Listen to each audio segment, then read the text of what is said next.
Before we begin today's episode, we'll be discussing political protests, public demonstrations, and the broader cultural divide in the United States. These conversations can involve strong opinions and differing perspectives on government, leadership, and civic action. Our goal is to examine the meaning behind these movements, how they're being presented, and what they reveal about the current state of the country. As always, we encourage listeners to approach the discussion with critical thinking, context, and respect for different viewpoints. Over the weekend, we saw one of the largest protest movements in the country in years. Millions of people showing up under one slogan, "No Kings." And look, on the surface, that sounds pretty straightforward. America doesn't do kings. We fought a whole war about that. Kind of a big deal. But here's where things get interesting. Because the same people chanting "No Kings" are often the same ones who want bigger government, more federal control, more regulation, more centralized authority over everything from healthcare to education to what kind of car you drive. So it raises a question, are we against kings or just against certain authority? Because if you're rejecting centralized power, that's one conversation. But if you're rejecting one form of authority while expanding another, that's a different conversation entirely. And that's where this gets less about protest and more about messaging. Because depending on where you get your news, this weekend was either a powerful stand for democracy or a highly organized, politically charged movement with a very specific narrative behind it. And tonight, we're not just asking what the protests were about. We're asking what they actually mean. And maybe more importantly, who's really driving the message? All right, let's bring in the crew because I have a feeling this one's going to get entertaining. Brian's here, and I already know he's looking at this like you're chanting "No Kings" while asking the government to run everything, pick a lane. He's going to have some thoughts. Rachel's here to bring us back to reality when we inevitably start roasting too hard. She'll break down what these movements actually represent and what the data says. Daniel's going to connect the dots because nothing this big just happens. He's going to look at organization, messaging, and who benefits. And Skylar will bring the counterpoint that these protests are about accountability, not control. And I'm sure she'll remind us that not everyone out there is thinking in political extremes. And me? I'm just trying to figure out how we went from "No Kings" to arguing about who gets to control everything else. Let's start with the basics before we get into the fireworks. These protests weren't small. We're talking about large-scale demonstrations across multiple cities unified under a single message. And historically, when you see movements at that scale, they usually represent something deeper than just one issue. They represent frustration, identity, and a shared belief, whether you agree with it or not. But here's where I think clarity matters. What exactly are people protesting? Is this about fear of authoritarianism? Is it about political opposition? Or is it something broader? A reflection of how divided the country feels right now. Because depending on how you define the protest, you define the meaning behind it. So Rachel, let me start with you. When you look at movements like this, large, coordinated, emotionally charged, what do they actually represent beneath the surface? What's really driving something like this? When movements reach this kind of scale, they're usually about more than the slogan being used. No Kings is simple, but the motivations behind it are layered. For some people, it genuinely reflects concern about centralized power, fear of government overreach, fear of leadership becoming too dominant, or a belief that institutions need stronger checks and balances. That's a theme that shows up throughout American history, regardless of political affiliation. But for others, these protests are less about abstract principles and more about current political opposition. Protests often become a vehicle for expressing frustration with leadership, policy direction, or cultural shifts people disagree with. And then there's a third layer: organization. Large-scale demonstrations don't just appear spontaneously at this level. They're often supported by networks, advocacy groups, and coordinated messaging. That doesn't invalidate the participants' concerns, but it does mean the movement is shaped by more than just individual voices. So what you're seeing is a combination of genuine concern, political expression, and organized messaging all converging into one moment. And that's why the meaning can feel inconsistent, because different people are showing up for different reasons, even if they're using the same slogan. Rachel, That's exactly what makes this so interesting. And because on the surface, it looks unified, but underneath, it's a mix of motivations. And I'll be honest, this is where I start raising an eyebrow a little. Because if the message is no kings, meaning we don't want centralized authority, then logically that should apply across the board. But what we're seeing, at least from where I'm sitting, is selective outrage. And look, I'm not saying every single person out there is thinking this way. Like you said, people show up for different reasons. But there's definitely a pattern where the same groups that are skeptical of certain leadership structures are also advocating for more centralized solutions in other areas. And that's where it starts to feel less like a principle and more like a preference. Like no kings unless it's policies we agree with. And I think a lot of people watching this are picking up on that contradiction. So, Brian, let me bring you in here. When you see protests like this, large, organized, highly visible, do you see this as a genuine grassroots movement? Or does it feel more like political theater wrapped in a catchy slogan? Artie, I think Rachel's right that there are layers, but I also think we've got to call it what it is in a lot of cases.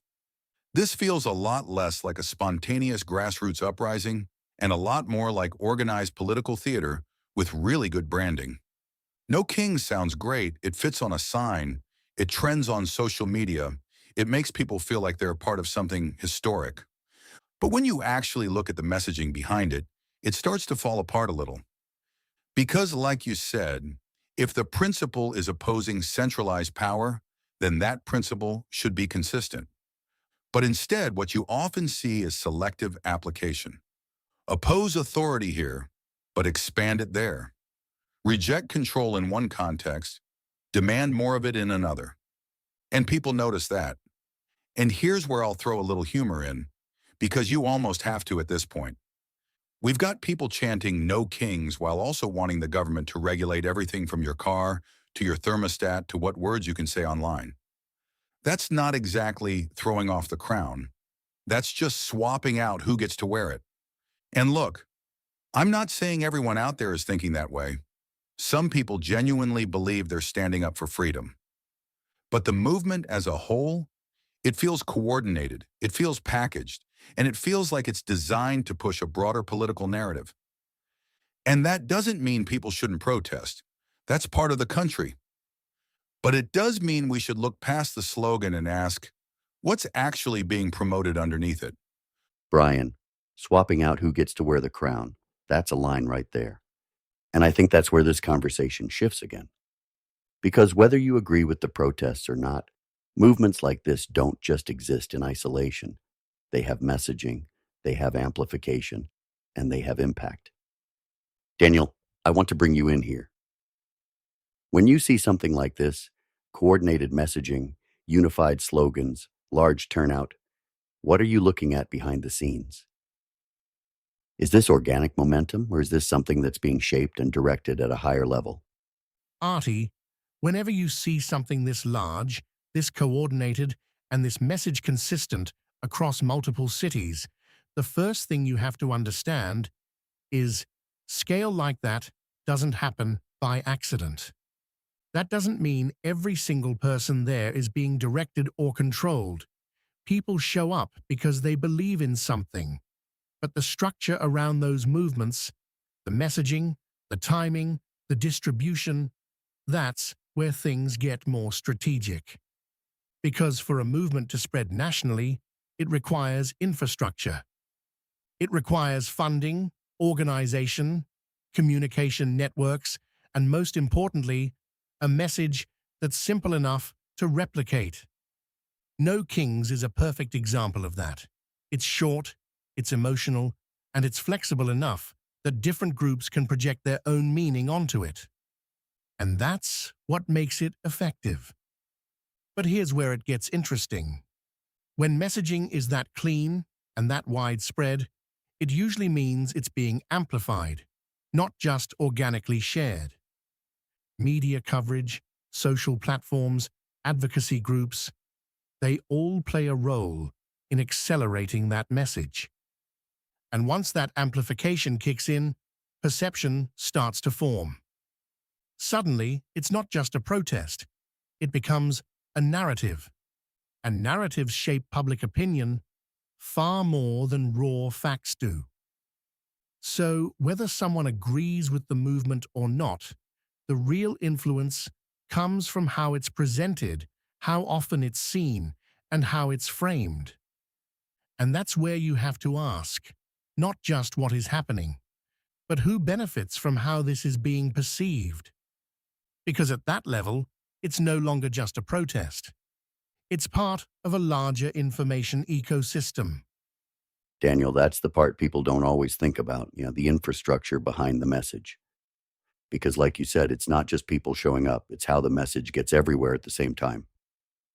And once it hits that level, it starts shaping how people see reality, not just what's actually happening. But Skylar, I want to bring you in here because this is where the pushback comes in. Because everything we're talking about, messaging, organization, amplification, some people hear that and immediately think manipulation. But others would argue that's just how modern movements work. So from your perspective, are we overanalyzing this? Or is this just what large-scale activism looks like in today's world? I think it's important to separate coordination from manipulation because those aren't necessarily the same thing. In today's world, any large movement, regardless of political leaning, is going to have some level of organization. That's just the reality of how people mobilize now. Social media, advocacy groups, and communication networks make it possible to bring people together quickly and at scale.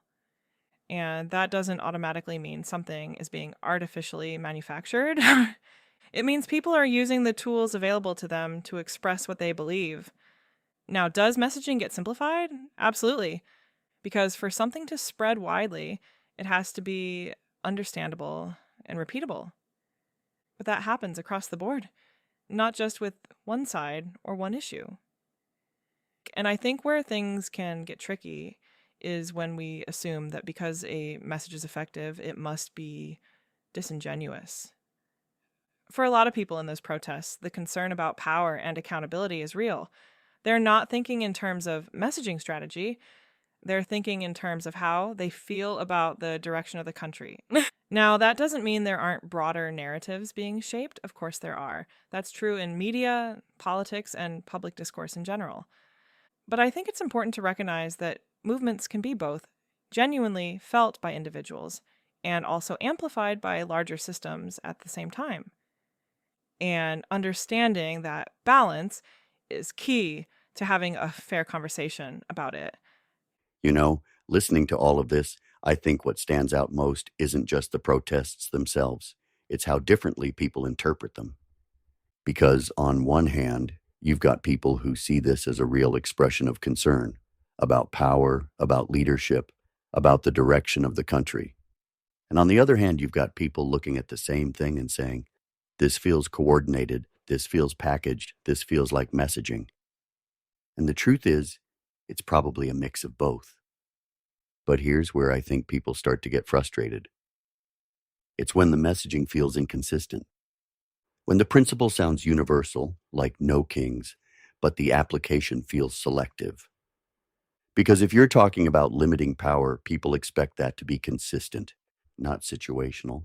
And when it feels situational, that's when skepticism kicks in. That's when people start asking, was this about principle or is this about politics? And that question matters. Because in a country like this, protest is part of the system.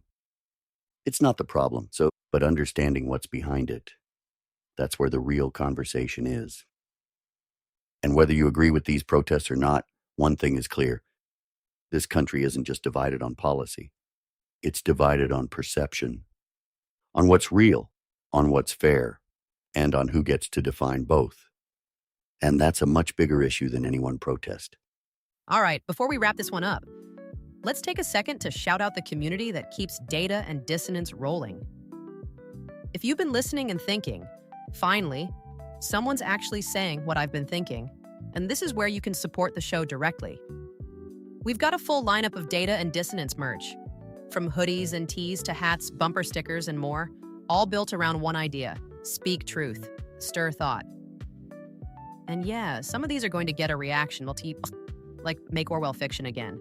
Keep your feelings off my freedoms. And triggered? Good. So if you like a little edge with your message, we've got you covered. And of course, the coffee. Because let's be honest, conversations like this don't happen without caffeine. Whether you're starting your morning with the High Lakes Light Roast, keeping it steady with the Rock Creek Medium, or going full send with the Bitterroot Dark French Roast, it's all roasted right here in the USA and built for people who think for themselves. You can grab everything at the merch store and on the website. And every single purchase helps keep this show independent. You know, what really stands out to me after this conversation isn't just the protests themselves. It's how much of what we see today is shaped by perception. Because you can take one event, one message, one movement, and depending on where you're looking from, it can mean completely different things. To some people, this weekend was about standing up against power. To others, it looked like political theater. And that gap right there, that's where the real divide is. Not just in what people believe, but in how people interpret reality. And I think that's what makes this moment we're in so different. It's not just left versus right anymore. It's narrative versus narrative. It's framing versus framing. And the louder those narratives get, the harder it becomes to find common ground. Because when people aren't even starting from the same version of events, the conversation itself becomes fractured. And look, protest is part of this country, always has been. It's not the act of protesting that people are reacting to. It's the consistency of the message behind it. Because if the message is about limiting power, people expect that to apply across the board. And when it doesn't, that's when questions start getting asked. And maybe that's where we are right now, not just questioning leadership, but questioning the systems, the messaging, and the narratives that shape how we see everything happening around us. And whether you agree with these protests or not, one thing is clear. We're not just arguing over issues anymore. We're arguing over reality itself. And until that gap starts to close, these conversations aren't going anywhere. Remember to speak truth, stir thought. Today's episode of Data and Dissonance is brought to you by the Caleb Rourke Thriller series, where the fight for control, power, and truth isn't just part of the story. It is the story. If you enjoyed today's conversation about perception, narrative, and who's really driving the message, you'll love The Covenant Protocol, The Prophet Directive, and Black Echo Rising. These books dive into the world behind the headlines, intelligence operations, hidden power structures, and the decisions that shape global events. It's also brought to you by the music behind the show. Uncaged, raw, grunge-inspired, built from real-life struggle, resilience, and the fight to keep moving forward. And Four Wheelers and Hallelujah, a country album rooted in faith, freedom, and the values that hold everything together when things feel uncertain. Songs like Stand Tall. Charlie carry that same message: strength, conviction, and standing your ground. You can find the books on Amazon, the music on Spotify, and all major platforms, and everything connected to the show, merch, coffee, and more on the website. Independent content, independent voice. And that's Data and Dissonance.